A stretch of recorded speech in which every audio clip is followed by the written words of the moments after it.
Allah also reveals, in these words of Satan's, that one of his main aims is to prevent people from giving thanks. I seek refuge in Allah from the accursed Satan.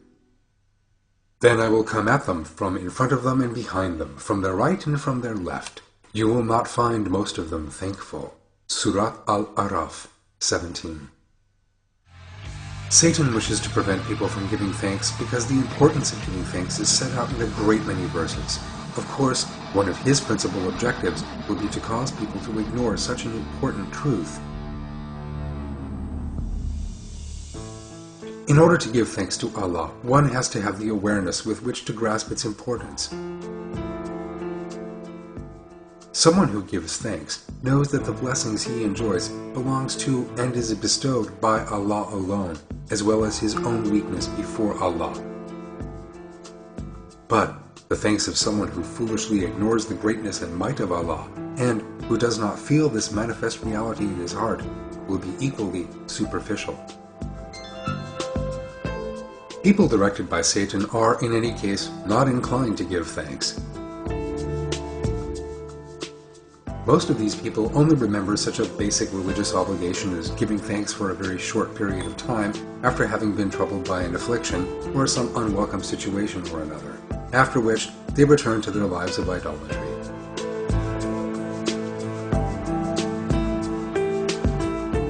In the Quran, Allah reveals the situation of people who pray when struck by affliction but then return to ascribing equals to Him when their troubles are eased as an example of this. I seek refuge in Allah from the accursed Satan. Say, who rescues you from the darkness of land and sea? You call on Him humbly and secretly. If you rescue us from this, we will truly be among the thankful. Say, Allah rescues you from it, and from every plight. Then you associate others with Him. Surat Al-An'am 63-64.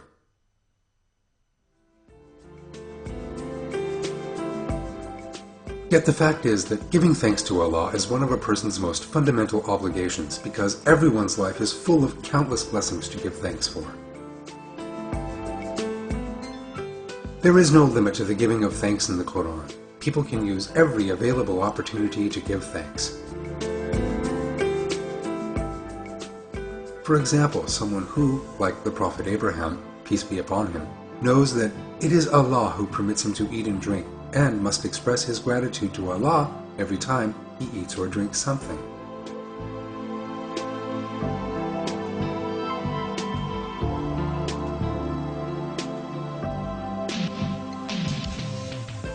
But giving thanks must not remain limited to merely eating and drinking.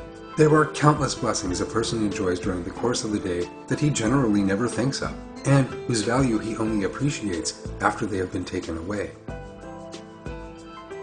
The blessings of seeing and hearing are examples of these and are revealed as opportunities to give frequent thanks in the Quran. Allah has given human beings eyes and ears for them to give thanks to Him. And what we must do is to give constant thanks for them. I seek refuge in Allah from the accursed Satan. Allah brought you out of your mother's wombs knowing nothing at all, and gave you hearing, sight, and hearts, so that perhaps you would show thanks. Surat An-Nahl 78. In the same way, ships, used for travel and transportation purposes, the seas that make up 3/4 of the surface of the earth, and even the winds must be instruments by which people can give thanks to Allah. Allah reveals this thusly. I seek refuge in Allah from the accursed Satan. It is He who made the sea subservient to you so that you can eat fresh flesh from it and bring out from it ornaments to wear. And you see the ships cleaving through it so that you can seek His bounty, and so that hopefully you will show thanks. Surat An-Nahl 14. Among His signs is that He sends the winds bearing good news to give you a taste of His mercy, and to make the ships run by His command, and to enable you to seek His bounty so that hopefully you will be thankful. Surat Ar-Rum 46. It is Allah who has made the sea subservient to you so that ships sail on it at His command, enabling you to seek His bounty, so that hopefully you will be thankful. Surat Al-Jathiyah 12. Believers giving thanks for their blessings is a sign that they appreciate these blessings. They thus repay that blessing and also, by Allah's leave, prepare the way for even greater ones. While revealing that He will increase His blessings on His grateful servants, Allah also reveals that the ungrateful who do not give thanks will be punished. I seek refuge in Allah from the accursed Satan. And when your Lord announced, "If you are grateful, I will certainly give you increase, but if you are ungrateful, my punishment is severe." Surah Ibrahim 7.